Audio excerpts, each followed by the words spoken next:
Hey guys, so today I'm going to be talking about my ACT scores in colleges. So I've had my ACT scores for a long time, but I'm going to talk about what happened. What really was the path for me through my high school education, and how did I end up where I am today? All right, so I'm just going to talk to you about how it's been going with my academic side. I kind of mentioned I have a really good GPA and all that, and I'm taking advanced math and science courses, and I'm doing pretty well in them, including AP Physics and advanced pre-calc. But I'm going to be explaining to you what's happened over the past couple of years. So this, I'm going to specifically go over ACT scores and colleges and what really happened, okay? So, yes, I know it doesn't look that good, but keep a couple things in mind, all right? First of all, um, a 27 is really good for the first time in ACT. All right. So I know it doesn't look that good, but trust me, especially from where I am, this is a really good score. I guess we'll just go to the next slide. And then after I explain this, I'll just, tell you what's been going on. All right. So when did I take this? Well, I took it in 10th grade, or no, I took it in 11th grade. I'm sorry. So I might have been a year ahead. Um, but um, there was a couple problems. First of all, I I did a virtual school for a long time because I moved to Virginia for a while before moving back to Oklahoma. I had a really bad math teacher, so I was struggling with math, and I I don't know. I guess I just you know, I I was depressed during the time of taking it, mildly to moderately, but I think it still impacted my ACT scores quite a bit. So we'll talk about just really how bad these scores are. They're not that bad. All right. So here, US. I know this looks terrible, but you can read it. Your rank shows the approximate percentage of recent high school graduates in the United States who receive scores that are the same or lower than yours. So this is out of the entire United States. So I got about top 15% in my overall. My math is not as good. It's at the top 20%. But again, first of all, I had a really terrible math teacher. Like all of the people in my class failed. And I had a lot of math insecurity about that time. I was going to retake the ACT for scholarships, but I just forgot. I'm top 10 in science, top 10% in science, which I'm quite glad. I'm almost top 10% in STEM. I'm top 10% in English. I'm in the top quarter for reading and writing. I got almost a perfect score in writing, 99th percentile plus. Um, Combine that with my typing skills of being 99th percentile plus, and you're talking about a really good, I'll make to be a really good researcher. Like I am terrible at writing essays about my personal life. I cannot tell you what it asked me to write on the ACT. It would be in violation. Um, And what I'm going to be talking about here, the ACT didn't ask for this, all right? I'm just going to speak about my general writing skills, right? So I'm terrible at writing about my personal life, but I'm awesome at writing things that I enjoy, like writing research about meteorology, or researching issues or whatever it might be. I am not saying, I'm not confirming or denying that the ACT asked for that. I will not be sharing specifically what the ACT asked. I'm just saying in general my writing. Um, there's also other things like let's see, what other topics am I good at writing? Just mathematics papers and stuff like that. If I were asked to write a mathematics paper, graphs, things like that, you know. Uh, there's a car honking outside. And, okay, there's several cars honking outside my window. And in the ELA, I got almost the top 5% nationally.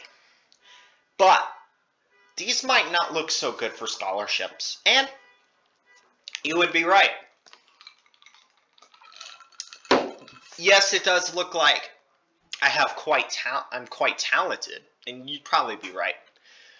But this is not super duper good, okay? Being in the top 20, 15, 10%, you know, over a standard deviation. First of all, the writing doesn't even matter. So me being 2 or 3 standard deviations above the main, that doesn't really matter for scholarships. But it will matter in one instance, and I'll explain later. Okay? But you should probably be in the top 5% nationally if you want a scholarship in the composite region. I know a kid that has a 35 in the math ACT, which is probably 3 standard deviations above the mean national. I mean, 36 is the top score. And he didn't get any scholarships because his composite was a 27. And it really frustrates me, you know? Like, this kid has potential.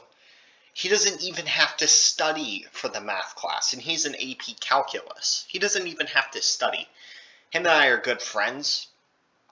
Most of my friends are in, you know, 2 years accelerated math courses, or I am not. Alright, I struggled with math. I came from a really bad math background. But over the years, I've developed more and more of an advanced kind of talent for math. I'm not the best, but I bet you if I retook it, I could get a 30 plus.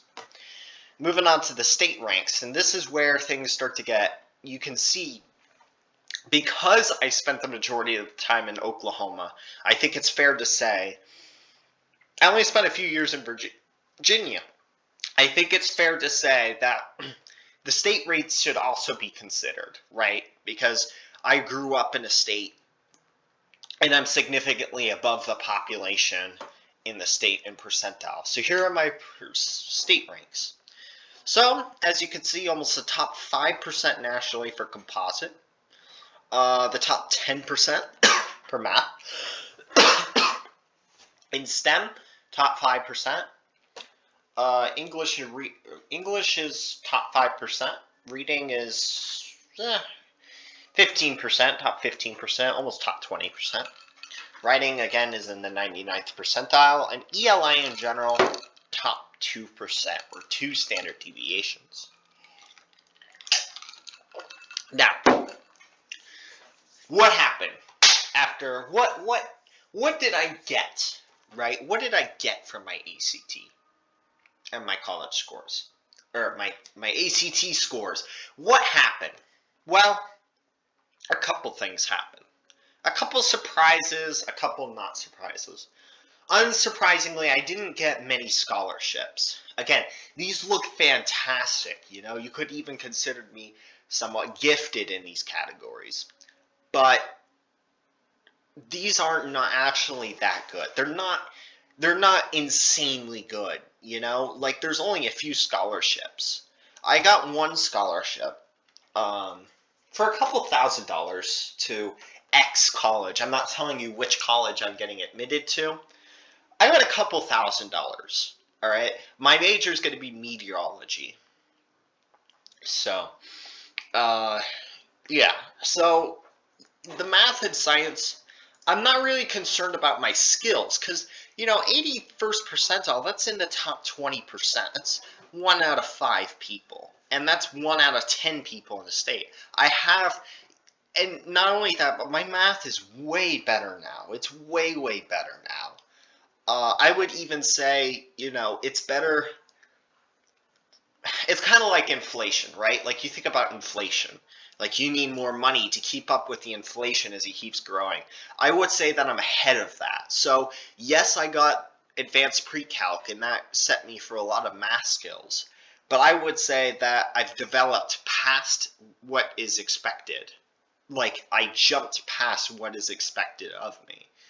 I got an A in advanced pre-calc last semester, I'm sorry.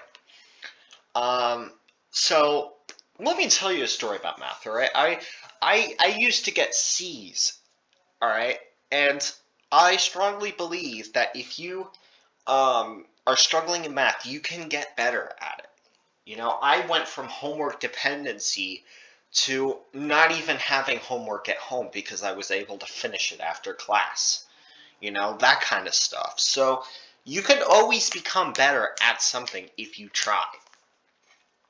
Now, what was the surprise? Well, I was surprised when I got 99 percentile in writing. I think writing should be more valued because writing is very important if you're in the future, whether it be for job interviews, whether it be for research papers, whatever. It's really important.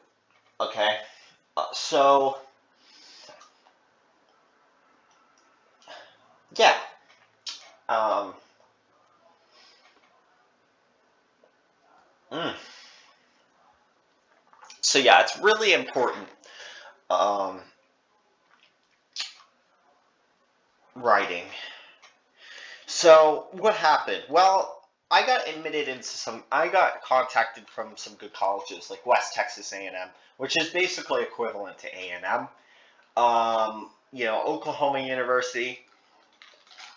The biggest surprise is that I was contacted by William and Mary, the prestigious school. Now, I looked up William and Mary's average ACT, and mine was 3 or 4. Actually, it was probably 5 points lower than the average. The average ACT score at William and Mary is anywhere from a 31 to a 34, and I have a 27. So the only reason why I can think that they reached out to me was because my writing score was off the charts. So how does the writing score work? Two ACT members basically rank your score from 1 to, is it 1 to 5? No, it's 1 to 6. 6 being perfect and 1 being awful. So I got a perfect score from somebody. I used a lot of good tricks. Um, so yeah.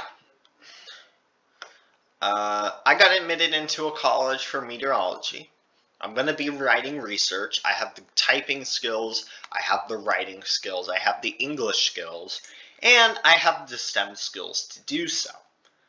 Um, so, I just wanted to talk about my journey. Don't give up. You can always do better. And if you're kind of on edge about your ACT score and scholarships, take it again. Don't do what I did. You know, I could have gotten a 30 in math had I done better. Had I tried again. So, what is my takeaway from this? I'm not a genius. Maybe in the state I would be considered gifted, but I'm not a genius, alright? And if you look at the US, I'm not terribly good. So, I guess I didn't do bad for my first time. Anyways, yeah, that's about it. That's all. That sounded like a Penguin Zero intro ripoff, or outro ripoff, but it's not.